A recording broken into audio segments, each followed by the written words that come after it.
Boa tarde a todos os colegas. Queria começar por agradecer o convite da CSA para estar presente nesta tarde, aliás já estive de manhã, assistindo às intervenções importantes que tiveram lugar. Queria cumprimentar, muito especialmente, por várias razões que não carecem sequer de ser invocadas, constituem, digamos, um facto notório, o Sr. João Correia, que, não me conhecendo pessoalmente, me convidou para, enquanto Secretário de Estado, na altura, para integrar a comissão que veio a dar origem aos trabalhos que mais tarde geraram o novo código e, portanto, eu só conheci o Dr. João Correia, enfim, de o ver em público, nas revistas da Ordem e em televisões e tal, e, portanto, fiquei muito honrado com o convite, supondo que havia um lapso na escolha, mas, enfim, aí a culpa é de quem escolhe e não do escolhido. Por outro lado, gostava de cumprimentar a doutora Carla Câmara, que conheci nos últimos anos e que é uma magistrada dedicadíssima e agora voltou às suas funções naturais nas varas civis de Lisboa, o doutor Nuno Jorge, ilustre juiz de Direito, de quem eu já fui formador na Ordem dos Advogados no Conselho Estatal do Porto, porque era um jovem estagiário há uns anos e cruzámos nesse momento. E depois gostava de cumprimentar alguns dos colegas da Comissão que estão aqui presentes e uma palavra especial ao Dr. Pedro Garcia Correia, na medida em que foi um interlocutor na preparação desta intervenção. E, a partir de agora, queria pedir desculpa por uma coisa que é a seguinte: eu costumo falar, quando é caso de pousar PowerPoint, com o computador à frente, e agora é que reparei que não tem computador, e, portanto, temos ali aquilo, eu não tenho nada à minha frente, mas não há de ramal, e se o ramal a culpa é minha, peço desculpa por isso. Caros colegas, eu gostava de começar por ler aqui um texto que foi escrito em 1998 por um advogado, professor de processo civil, foi o professor de processo civil há muitos anos e a quem, enfim, é devido à minha opção por estas coisas, o processo civil, que é o Dr. Montalva Machado, que escreveu na sua dissertação de mestrado, nas páginas iniciais, este texto já em 1998. E eu peço desculpa por estar a ler para trás exatamente por esta circunstância. Dizia o Dr. Montalva Machado o seguinte: quando dava os primeiros passos na advocacia, já lá vão mais de 20 anos, assisti a um episódio que não posso deixar de relatar como nota introdutória deste trabalho. No decurso de uma audiência de julgamento de uma ação de despejo, uma testemunha apresentada pelo senhorio, uma respeitável senhora de provecta idade, que se vinha mostrando tranquila e conhecedora das questões que lhe iam sendo colocadas, começou a aludir a determinados factos que não constavam do processo por não haverem sido alegados. O advogado, o autor, que inquiria a testemunha, deixou a falar o mais que pôde, perante o desconforto e até a surpresa do mandatário do réu. Foi por momentos. Subitamente a testemunha foi interrompida pelo juiz. Este sentenciou: a testemunha faz favor de responder só ao que lhe é perguntado. Esses factos que está a relatar não constam do processo. Respeitosamente retorquiu a senhora: poderão não constar do processo, Sr. Juiz, mas são a verdade. O magistrado tentou explicar-lhe: sabe, para mim, neste momento só conta existe o que está requisitado. Rematou finalmente a testemunha: se desculpe, Sr. Juiz, não sabem o que é isso. Pensei que aqui se ia dizer toda a verdade. Isto foi escrito em 98. O Dr. Montalva Machado dizia que se reportava ao seu início da advocacia 20 anos antes e temos, entretanto, que depois disto, já pouco antes disto, tinha entrado em vigor o regime de 95-96, com alterações importantes, e a questão que está exatamente em cima da mesa é o que é que aconteceu de 95-96 até agora, para percebermos o que é que se espera de agora em diante. Para isso, gostava de fazer aqui este exercício com os colegas, que não é preciso voltarmos mais atrás do que 61, porque aqui nesta parte os artigos são essencialmente iguais em 61 e em 39. E os artigos em 61 os artigos 61 foram objeto de revisão por dentro na reforma de 95 e 96, mas mantiveram-se no mesmo local, com a mesma numeração.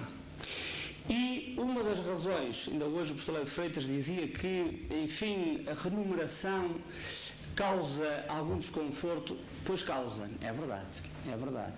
Mas em 95 e 96, por não ter havido a opção de renumerar o código, os artigos foram alterados por dentro e muitos de nós nunca fomos ao ponto de ler com pormenor os artigos alterados para percebermos que o mundo era diferente após 1 de janeiro de 97, que foi quando entrou em vigor a reforma de 95 e 96.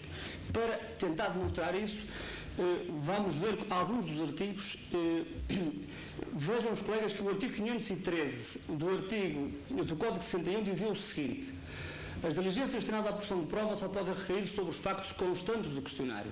Esse artigo, o mesmo artigo 513, após 95 e 96, passou a ter esta redação: a instrução tem por objeto os factos relevantes para o exame de decisão da causa que devem considerar-se controvertidos ou necessitados de prova.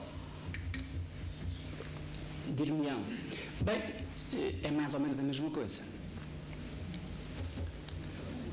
O artigo 633 dizia: sobre cada um dos factos constantes do questionário não pode a parte produzir mais de 5 testemunhas. 95 e 96. Sobre cada um dos factos que se propõe provar, não pode a parte produzir mais de 5 testemunhas. Dir-me-ão, é mais ou menos a mesma coisa. Artigo 638. A testemunha é interrogada sobre os factos constantes do questionário que tenham sido articulados pela parte que ofereceu.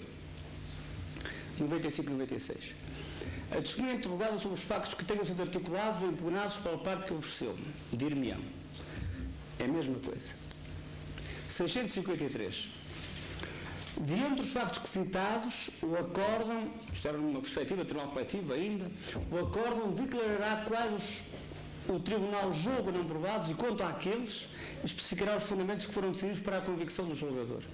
95 e 96. A decisão proferida declarará quais os factos que o tribunal julga provados e quais os que o julga não provados, analisando criticamente as provas, especificando os fundamentos que foram decisivos para a convicção do julgador. É mais ou menos a mesma coisa. 664, em 61, é uma norma que já está após a sentença, já no conjunto das regras sobre a sentença, e diz o seguinte: o juiz não está sujeito às alegações das partes no tocante à indagação, interpretação e aplicação das regras de direito, mas só pode servir-se dos factos articulados pelas partes. 95 e 96, exatamente igual, com um pequeno e decisivo e ignorado acrescento, sem prejuízo disposto no artigo 264. O que é que nos deu do artigo 264? Em 61, tinha por epígrafe princípio dispositivo a tal referência que agora em 2013 desapareceu do Código, e dizia: a iniciativa e o impulso processual incumbem às partes. Os outros números não estão ali porque não fazem falta. Em 95 e 96, o mesmo artigo 264 passou a dizer o seguinte: às partes cabe alegar os factos que integram a causa de pedir e aqueles em que se baseiam as exceções. E este mesmo artigo, que era o tal, se repararem, era o tal que era ressalvado no artigo 664, esse artigo 264 continuava dizendo o seguinte: o juiz só pode fundar a decisão nos factos tratados pelas partes, sem prejuízo exposto aos artigos 514 e 665, e da consideração mesmo oficiosa dos factos instrumentais que resultam da instrução e da discussão da causa. Aqui só está assinalado os factos instrumentais, porque interessa já daqui a pouco, e como é evidente, os factos resultariam da instrução, porque da discussão não é um resultado, a discussão são as alegações dos mandatários e, portanto, não é suposto resultar em factos. Mas havia o número 3 ainda. Serão ainda considerados na decisão os factos essenciais à procedência das pretensões formuladas ou das decisões deduzidas que sejam complemento ou concretização de outros que as partes hajam oportunamente alegado e resulta da instrução e discussão da causa. E vejam, já hoje de manhã a sua doutora Gabriela Cunha Rodrigues fez alusão a isto, dizia-se na altura, em 95 e 96, desde que a parte interessada manifeste vontade de dele se aproveitar e à parte contrária tenha sido facultado o exercício do contraditório. E dizia-se, explicava-se na altura, em 95 e 96, e nos anos seguintes, que esta referência final, a parte interessada manifeste vontade, era ainda a afirmação do dispositivo, porque afinal os factos a interessar uma das partes e, portanto, é preciso que ela diga se quer ou não prevalecer desses factos. Se agora olharmos para o Código de 2013, e permitam-me fazer um pequeno parênteses só para dizer o seguinte, não é muito importante para os advogados e para os juízes, para quem está no terreno trabalhando um novo código, não é muito importante a questão de saber se é um código novo, se não é um código novo. Isso é uma questão em que às vezes faz sentido entrar numa outra vertente, num outro tipo de reflexão. No terreno, a lei é aquela e, portanto, trabalhamos de acordo com a nova lei. E, de todo modo, sempre entendi que 95 e 96 marcou um novo momento no processo civil português e um novo código começou aí. O serviço, digamos, não foi completo e, aliás, na exposição de motivos que acompanhava a proposta de lei que o Governo apresentou à Assembleia da República, há uma alusão expressa exatamente a esta ideia. Este novo diploma vem fechar um ciclo que se iniciou em 95 e 96 e, portanto, é seguro que da conjugação de 95 e 96 com 2013 nós temos um novo código, materialmente. E temos também, claro, um novo código formalmente, que foi aprovado no diploma legal novo. Mas o artigo 5º tem esta epígrafe que é, digamos, intencional, de nos afrontar, assim como os debatedores, agora esta nova figura criada para nos afrontar. Porquê? Porque nós lemos esta epígrafe e não vemos lá aquela muleta que era o princípio dispositivo. É evidente que isto não significa que o processo civil deixou de ser um processo dispositivo, porque estamos a falar de um processo de partes, mas o princípio dispositivo sofreu uma fortíssima restrição em 95 e 96 que não encontrou eco nos tribunais. E agora é esta ideia que se pretende também consagrar quando nós lemos a epígrafe do artigo, porque nós lemos hoje e vemos ônus de alegação das partes e poderes de cognição do tribunal e cruzamos as duas dimensões da alegação, que estava anteriormente no 264, e a outra dos poderes de cognição que estava no tal 664.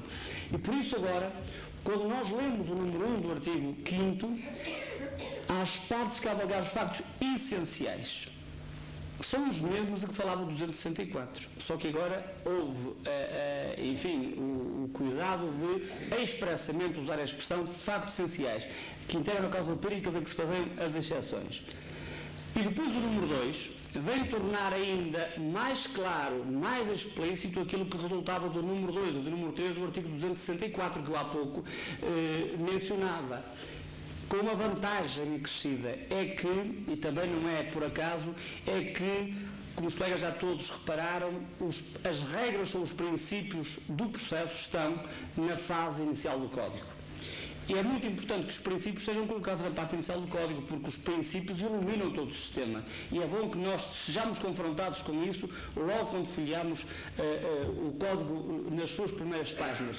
E agora, reparem, os colegas, o que a lei nos diz é que, além dos factos articulados, o juiz considera, e eu estou a pôr ali oficiosamente aquilo não está no texto legal, mas isso quer dizer, o juiz considera ex officio, porque deixou de haver qualquer alusão ainda à vontade das partes, os factos instrumentais que resultem da instrução. Agora a lei só fala da instrução porque a discussão não era suposto ser fonte de novos factos, e também os factos essenciais que sejam complemento ou concretização dos factos essenciais, estou a pôr entre parênteses, que as partes hajam alegado e resultem da instrução da causa. E agora vejam a diferença, desde que sobre eles ambas as partes tenham tido a oportunidade de se pronunciar. E aqui, hoje a doutora Gabriela Coelho Rodrigues, numa intervenção, eu diria, desassombrada, que é muito importante que tenha tido lugar neste cenário, colocou aqui o ponto. Agora surge no processo um facto que é complementar ao concretizador dos alegados e antigamente perguntava-se, ou melhor, o juiz só podia considerar se a parte a quem o facto dava era útil, dissesse: eu pretendo prevalecer. Agora o juiz considera isto sem que a parte tenha de se manifestar. E há quem diga que isto pode pôr em causa o princípio dispositivo. A ideia da disponibilidade do processo pelas partes pode estar aqui em causa. Mas, caros colegas, permitem-me que trate todos desta forma. Estes factos são factos essenciais.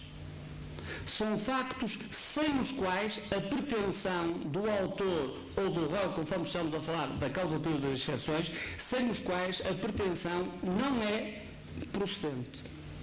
E, portanto, quando nós estamos neste plano, a questão é a seguinte: faz sentido, eu que sou autor, proponho uma ação, não terei alegado determinada factualidade que é essencial à procedência da minha pretensão e esses factos brotam da instrução? Faz sentido o juiz perguntar: será que o autor quer prevalecer-se deste facto? Ou será que o réu quer prevalecer-se deste facto para ser absolvido pela procedência da sua exceção perentória? É que se o juiz tem esta dúvida, a dúvida não é sobre os factos. A dúvida é sobre o desfecho do processo. É saber se o autor quer obter ganho de causa. E se o autor quer obter ganho de causa, aquele facto que é essencial à procedência da ação é um facto que ele só pode querer. E dir-me-ão: bem, mas ele pode não querer. Se ele não quiser esse facto, então ele não quer que a ação proceda. E quando o autor não quer que a ação proceda, tem um mecanismo próprio para impor isso ao juiz, que é dizer: desisto do pedido. Ou o réu se invocou uma exceção perentória, cuja procedência depende de um facto essencial, que agora aparece aqui em complemento à concretização, e o juiz vai vacilar: será que o réu quer prevalecer-se?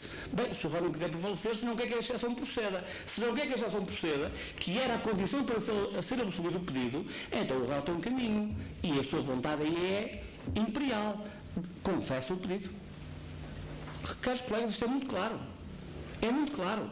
E é por isso que não fazia sentido o que nós vimos no 204, número 13, em que era preciso que a parte manifeste vontade de deles se aproveitar. Não, não. O juiz tem um litígio que lhe é colocado à consideração, para o qual pede a menção material. Para a decisão ser num certo sentido, há um facto que tem de, além de outros, mas o que agora aparece, tem de ser considerado. Ele aparece ao juiz, e o juiz diz: eu não só olho para isto se me derem autorização. Não, o juiz, a partir do momento em que o assunto aparece ao juiz, o juiz só deve considerá-lo ex officio. Se eu não quiser, eu tenho um mecanismo próprio. Portanto, não se confundam os planos, porque uma coisa são os factos, outra coisa é o desfecho material das pretensões. E isso tem cada um, e eu continuo a manter esse domínio: desisto do pedido ou confesso o pedido. E há uma virtude que, não tendo outras, que este novo código tem, é que está toda a gente neste momento a discutir o que são factos essenciais, o que são factos instrumentais, o que são complementares e concretizadores. Abençoado código, que finalmente, 15 anos depois, nos pôs a pensar nisto, porque isto já vinha de 95 e 96. O Sr. João Correia dizia hoje de manhã, com exatidão: o advogado português, até agora, e nos últimos 15 anos, por distração de todos, é verdade, não se preocupava em saber se o facto era essencial, se não era essencial. Como ele alegava tudo e mais alguma coisa, estava lá. A natureza do facto não interessava. Estava. Se não estivesse, não estava. Ora bem, quando o legislador agora põe o acento tónico nos factos essenciais, é bom que tenhamos a noção de qual é o tipo legal do qual nos pretendemos prevalecer, quais são os elementos integradores desse tipo legal, para então sabermos, antes de começarmos a escrever, quais são os elementos de facto que preenchem a previsão normativa. E então, a partir desse momento, vamos começar a escrever. E se começarmos a escrever nesse momento, as petições necessariamente vão ser muito mais curtas. Porquê? Porque só esperam de mim que alegue os factos essenciais na petição e os factos essenciais em termos de exceções na contestação, é evidente que eu tenho de escrever muito menos. E o resto? O que for instrumental, eu não tenho de alegar ponto 1, e se esses factos instrumentais, todos que sejam, aparecerem, o juiz há de considerá-los ex officio. E eventuais insuficiências da alegação, no que toca a factos essenciais, uma de duas: ou essa insuficiência de tal ordem que a petição é inepta, e, portanto, se é inepta, o réu é absolvido em instância no despacho senador, ou a petição não é inepta, mas é deficiente. Se é deficiente, há um caminho próprio, que o legislador agora veio reforçar como nós vemos no artigo 590, número 4. O juiz, se achar que a petição é deficiente, não pode fazer uma coisa que alguns faziam. Não pode julgar a ação improcedente do senador a pretexto de que a alegação é insuficiente. Isso é que não pode mais. Porquê? Porque o 590, número 4, substituindo a redação dúbia do 508, número 3, diz: incumbe ainda ao juiz convidar ao aperfeiçoamento. E como incumbe, uma de duas. Ou o juiz acha que aquela deficiência é relevante e pode condicionar o desfecho da causa e deve convidar ao aperfeiçoamento, ou é uma deficiência que não é importante. Bem, se não é importante, então é como se não houvesse. O processo nunca terminará no sanador. E passando para diante, então, o artigo 5º, número 2, a linha B, permite que brotem naturalmente da instrução factos complementares ou concretizadores que eventualmente o autor tenha omitido e que o juiz agora vai considerar ex officio. Por isso é que a doutora Gabriela Coelho Rodrigues dizia hoje de manhã que há um fio condutor entre o artigo 5º, o artigo da petição inicial, o artigo da contestação e depois a sentença. Há um fio condutor que passa por tudo isto e passa exatamente por esta vertente do 596. Caros colegas, todos nós sabemos que a base instrutória que tivemos nos últimos 15 anos não era para ser aquilo que foi. Porque a base instrutória que nós tivemos nos últimos 15 anos era o questionário com um novo nome. E é evidente que não fazia sentido ter havido uma alteração como houve tão profunda em 95 e 96 para ficar tudo na mesma. E a base instrutória, com a sua existência, tinha aquela implicação que nós vimos nos artigos todos que depois passámos. O artigo 503 era diferente, o 633 era diferente, o 638 era diferente e o 653 era diferente. Ou seja, o teor da base instrutória não era para ser sequer aquele enunciado de perguntas que afinal eram os quesitos antigos. O legislador em 95 e 96 deixou de falar em quesitos. Em 61 e 89 falava em quesitos, mas deixou de falar. E nós no terreno como é que fazíamos? Como é que o juiz organizava a matéria de facto? Factos assentes, base instrutória. Qual era o conteúdo material dessas peças? Era exatamente o mesmo que havia antigamente. Se nós pegarmos, se formos aí ao Palácio da Justiça, de qualquer comarca, e pegarmos numa ação de 1992 e numa ação de 2002, de uma cientificação acontecida no mesmo local, veremos que é tudo igual. Se tivesse sido contestado nos mesmos termos, naturalmente, veremos que é tudo igual. Mudam as matrículas das viaturas, os modelos das viaturas, e é tudo igual. E a lei era diferente. E, portanto, nós tínhamos dois códigos. O código que estava no papel e o código que tínhamos no terreno. E eu, quando olho para isto, vejo que nós andamos todos, mas todos, mesmo todos, advogados e juízes, com as exceções aqui e acolá, mas enfim, sem ter noção disto. E quando agora, enfim, eu tenho andado assim a peregrinar em peregrinações de norte a sul, falando do novo código, eu e muitos colegas, naturalmente, quando se fala disto, às vezes dizem, mas era possível já a base de história não ser aquilo que era. Era possível, mas era o que era. E às vezes digo, há pessoas que às vezes ficam assim um bocadinho melindradas, no SES nos últimos 15 anos, na formação na Ordem dos Advogados nos últimos 15 anos, alguém disse aos auditores de justiça, aos advogados estagiários, que a base de história era para ser diferente daquilo que nós tínhamos todos os dias? Alguém disse seriamente? Não. Ou seja, a lei mudou e a prática forense manteve-se a mesma. E, portanto, quando nós agora chegamos aqui, o caminho era ou mudamos a terminologia e fica tudo na mesma, ou então procura-se retirar do sistema algumas muletas que permitiam certas atitudes de alguns advogados e de alguns juízes para impedir o que aquela tal senhora que queria falar a verdade sentia. Parece que não querem a verdade no processo. É isso que está aqui em causa, caros colegas. E por isso o professor Léo Freitas dizia hoje uma coisa interessante, que aliás no texto dele já publicado, no manual dele, vem lá isso, o artigo 410, o novo 410, é tecnicamente impreciso. É verdade. que, se nós lemos o artigo 410, a prova não é sobre temas. O artigo 410 diz que o objeto da prova são os temas. É verdade que não. Não são os temas. A prova versa sobre factos.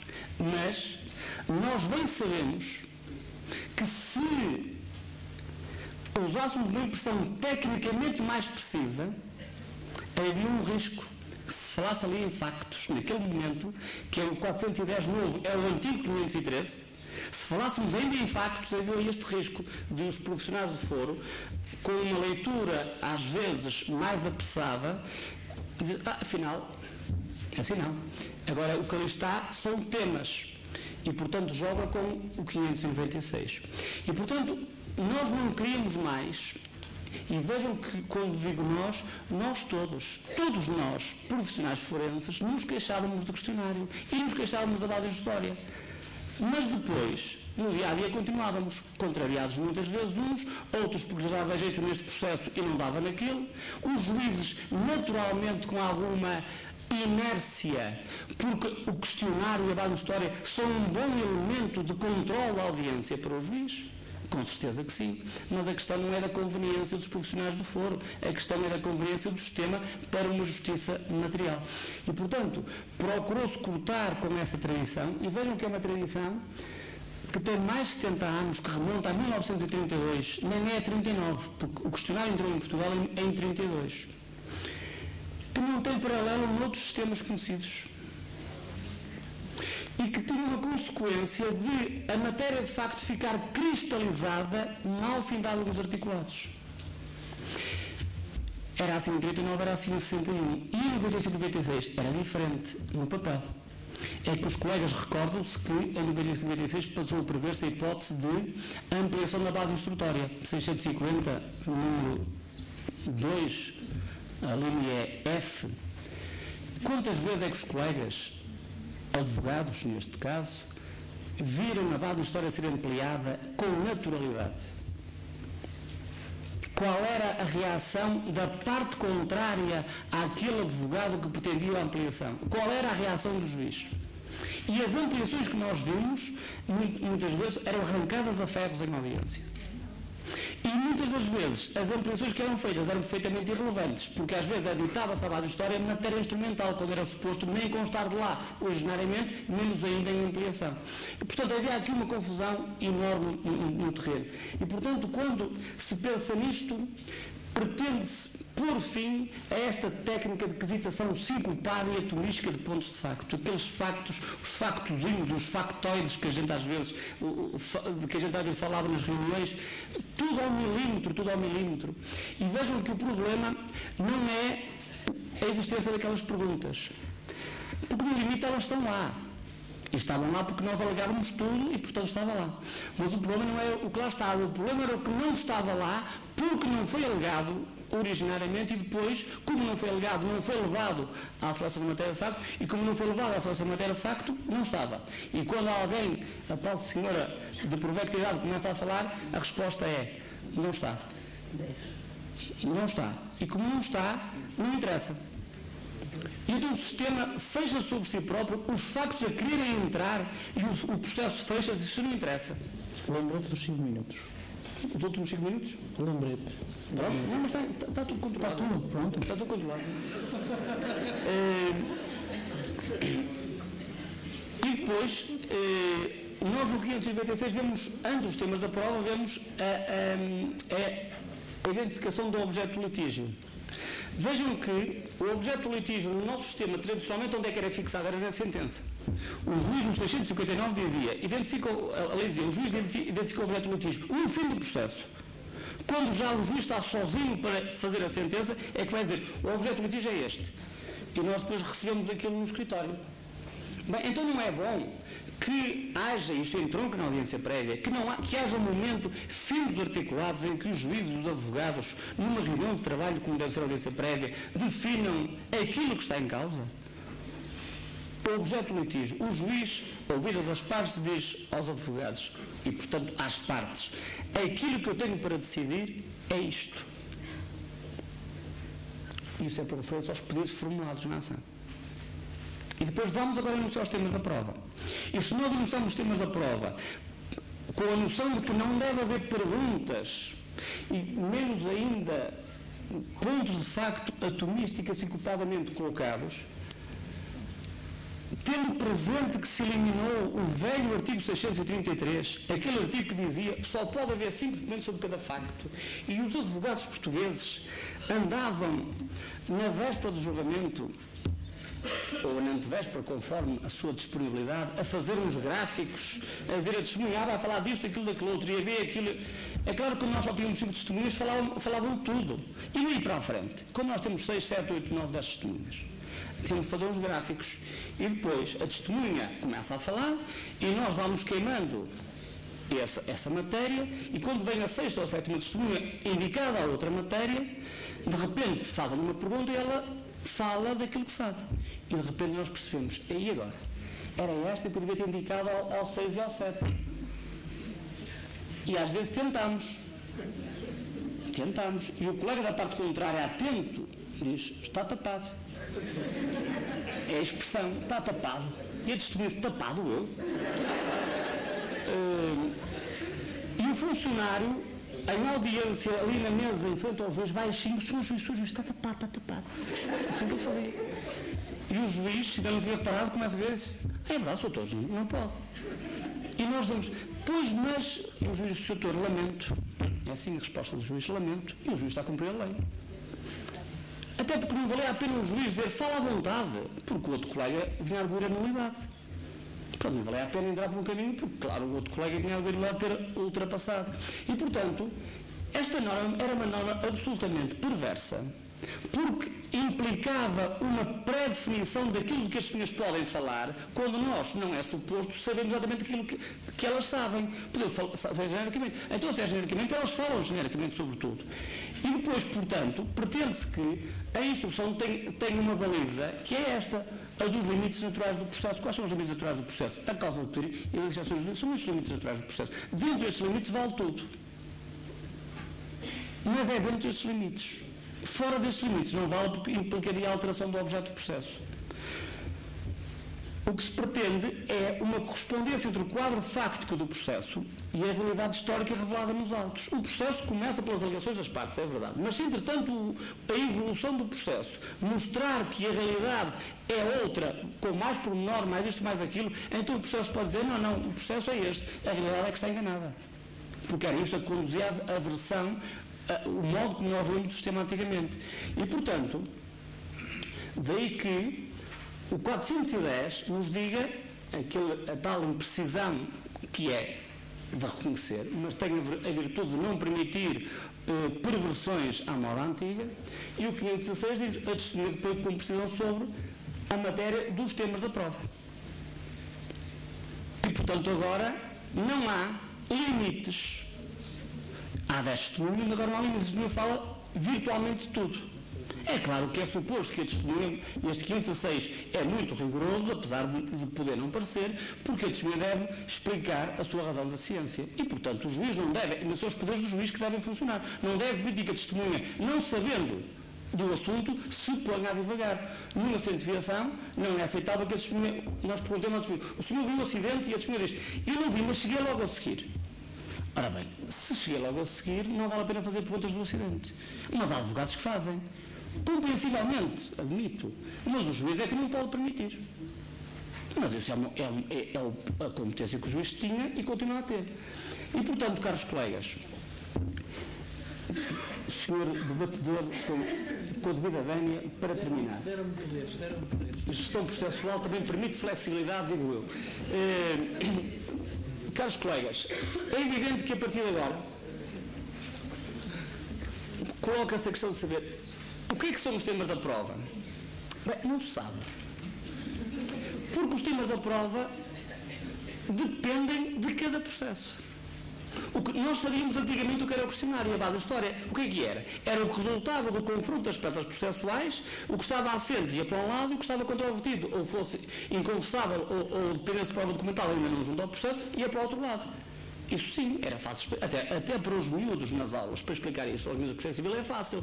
Agora, os temas da prova é muito mais complicado, porque cada processo é que vai definir o seu próprio conteúdo.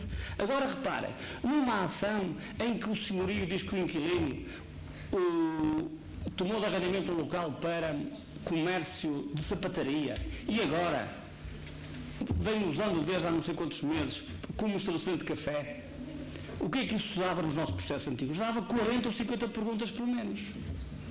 Pelo menos. Supondo que era um redução apenas do arrendamento. Se fosse dois pisos, a coisa ainda era maior.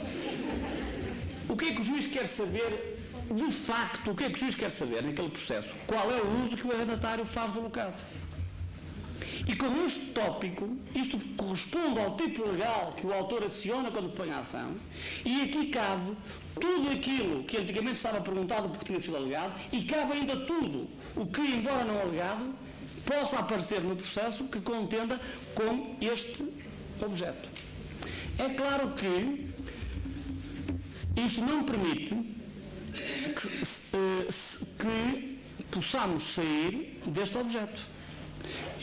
Eu digo sempre isto, aqui há tempos, em um tribunal, agora vou sendo interpelado de vez em quando, com desabafos e comentários positivos também, há uma resistência, é verdade, mas dizia-me uma senhora magistrada aqui há tempos o seguinte: senhor doutor, agora isto aqui vai ser um festival.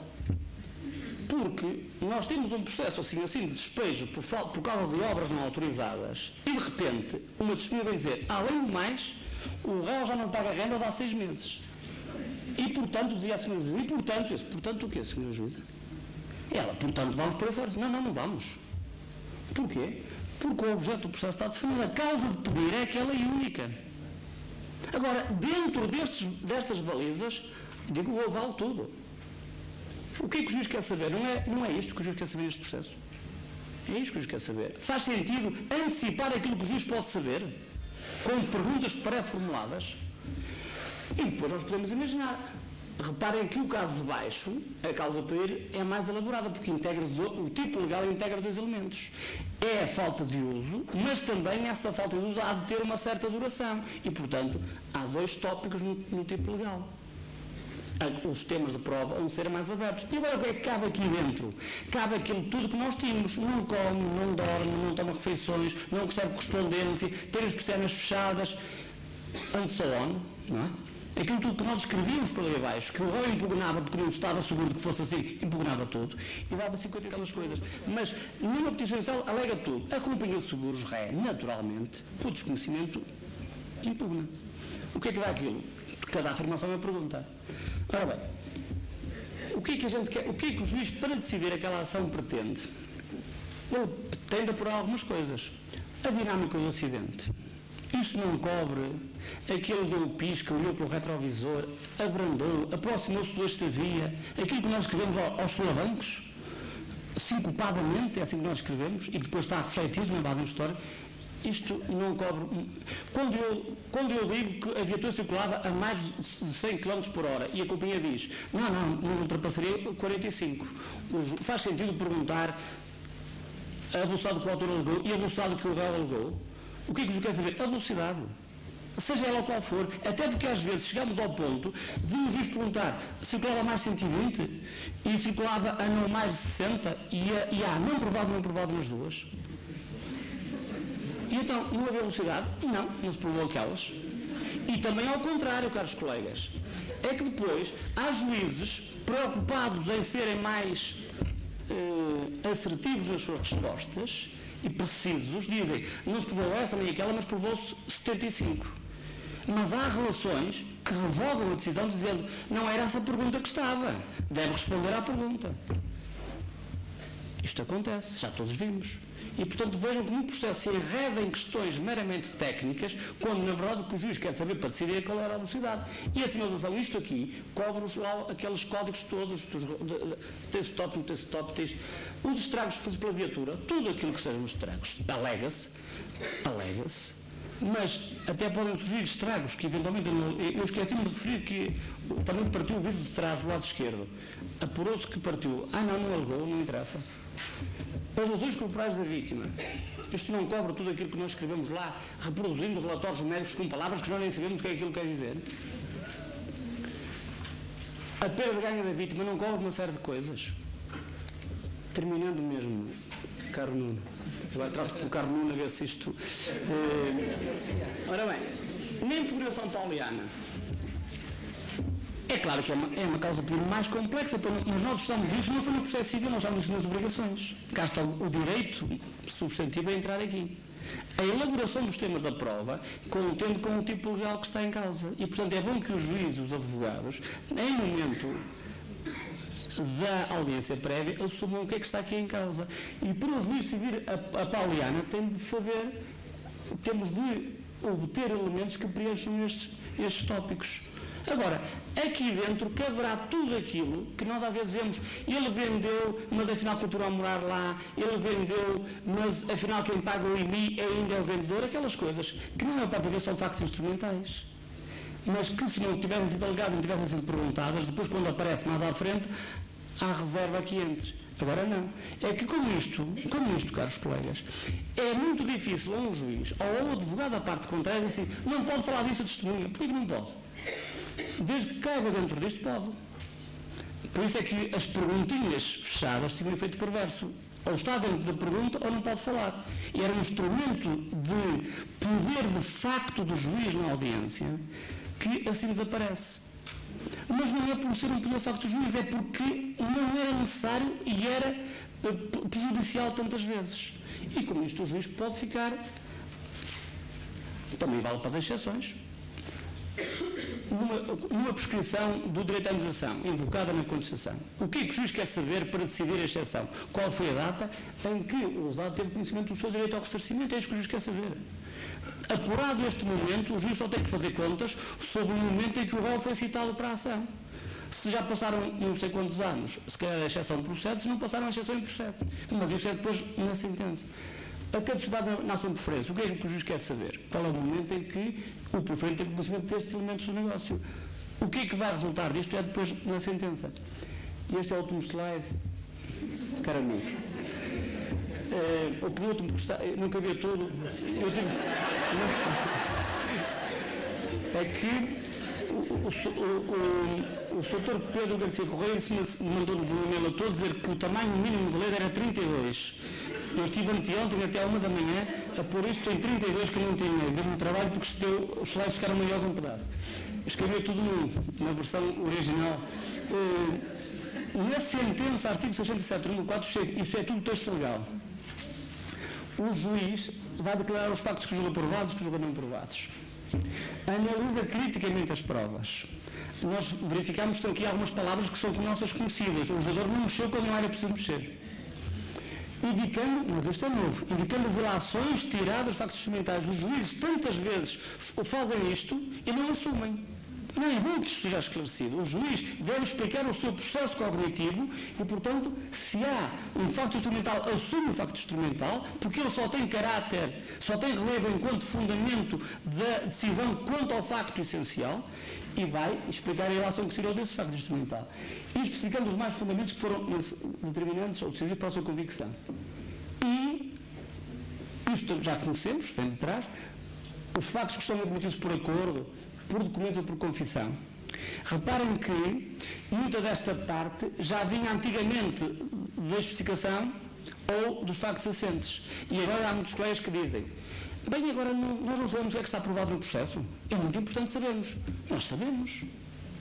O que é que está aprovado no processo? Aquilo que o autor, de factos essenciais. Isso é que interessa. É pouco. Porque antigamente muita coisa estava ou não estava aprovada porque eram aqueles pormenores ainda. Agora, factos essenciais é muito pouco, ou provado ou por provar. E os provados nós sabemos. E, portanto, o que é que resulta provado? Bem, há coisas que são provadas não têm de ser tempo de prova. Mas, não, por exemplo, a data do acidente de viação. Se não houver discussão sobre a data, é evidente que isso não é tema de prova. Mas se até estivermos a discutir a data do acidente, claro que o tema de prova há de incluir também a data do acidente. Portanto, o que não está lá resulta de não ser necessário. E, portanto, quando em audiência, mais adiante, alguém quiser fazer prova sobre coisas que estão seguras, é evidente que o juiz não deve permitir. Por isso é que foi bom terem feito audiência prévia para definirem o campo de trabalho daí para a frente. E aqui um aspecto muito importante, o juiz deve compatibilizar toda a matéria de facto adquirida. Não é mais possível termos o que nós tínhamos até agora, que eram as perguntas e as respostas provado, não provado, provado apenas que agora isso não existe. O juiz na sentença vai dizer de forma sequencial, arrumada, lógica e cronologicamente, quais são os factos provados no processo. De maneira que qualquer pessoa, lendo aquilo, perceba qual foi o quadro factual firmado no processo. Quando nós lemos as nossas peças, as nossas sentenças, os factos provados são uma coisa que é difícil de perceber. Porque nós lemos factos provados, vem por ali abaixo por uns números e depois à frente tem A, B, C. O que é que quer dizer aquilo?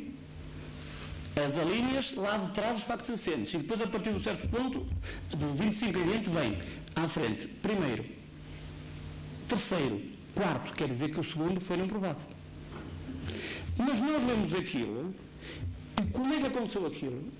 Aquela sequência não é uma sequência lógica.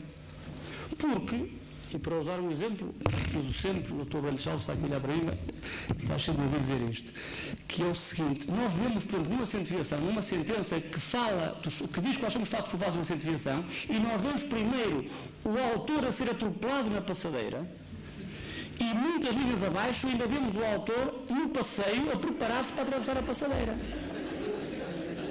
É assim. E nós, como estamos já todos viciados nisto, lemos aquilo e percebemos. Mas se nós pegamos as nossas sentenças e as damos a uma pessoa normal, é que eu não queria desanimar ninguém, mas nós às vezes não parecemos normais. Se damos a uma pessoa normal, ela diz: eu não percebo o que é que aconteceu nesse caso. Mas nós lemos nas entrelinhas, estão a ver, é isto. E, portanto, a lei agora impõe compatibilizando toda a matéria de facto adquirida e extraindo as presunções impostas por lei e por regras da experiência. Caros colegas, eu compreendo que para todos nós, de repente, isto nos cause alguma preocupação. Como é que vai ser isto? Mas pior do que tínhamos não era possível. Ponto 1. Ponto 2, e para terminar, esse sistema é muito mais exigente para toda a gente, muito mais, para os advogados na petição e na contestação, para os juízes, na audiência prévia, que é bom que haja. Eu não percebo, houve um colega hoje de manhã que dizia que naquela comarca 52 processos não houve uma audiência prévia. O juiz nunca marcou, mas os advogados nunca quiseram que houvesse. É preciso termos a noção disto. Os advogados, e sem querer intrometer-me a ensinar a alheia, mas os advogados portugueses têm agora, com o artigo 593, um momento de responsabilidade sobre o evoluir do processo após o final dos articulados. Se os advogados não quiserem audiências prévias, e os juízes também não quiserem, não há audiências prévias. Mas se os advogados quiserem e os juízes não quiserem, há audiências prévias. E isto não é um braço de ferro. É só uma questão de todos sermos responsáveis pelo evoluir do processo. Com uma consequência: se os advogados se conformarem com a opção do juiz, que é perfeitamente legítima, de não convocar a audiência prévia, há um risco. É que daí para a frente ficam vinculados à sua omissão de não terem pedido que houvesse audiência prévia. Nomeadamente, no que toca ao agendamento dos atos a praticar na audiência final. Se o juiz sozinho acha que é capaz, há juízes que acham que são capazes de sozinho programar a audiência final, e programar a audiência final não é apenas dizer dia 15 de fevereiro às 14h30, isso não é programar a audiência final. Se o juiz fizer isso e dizer nesta tarde vamos ouvir toda a gente, e os advogados não reagirem, correm o risco depois e os juízes dizem: os senhores doutores não reagirem, nesta tarde vamos resolver tudo. Eu estou a pôr isto no limite do exagero, mas o artigo 602 para aí aponta. Os advogados podem impor audiência prévia ao juiz. Se não quiserem, acomodam-se a isso. Antigamente não, o juiz antigamente não marcava e não havia. Nós não tínhamos forma de reagir a isso. Portanto, está nas mãos de todos nós não baixar os braços, não dizer isto aqui não é nada de bom. É muito exigente, é muito mais difícil para todos. Mas nós temos nas nossas mãos profissionais forenses, todos em simultâneo, uma oportunidade de fazer aquilo que nos últimos 15 anos esperava que tivesse acontecido. Se formos capazes, muito bem. Se não quisermos, assim terão. Muito obrigado.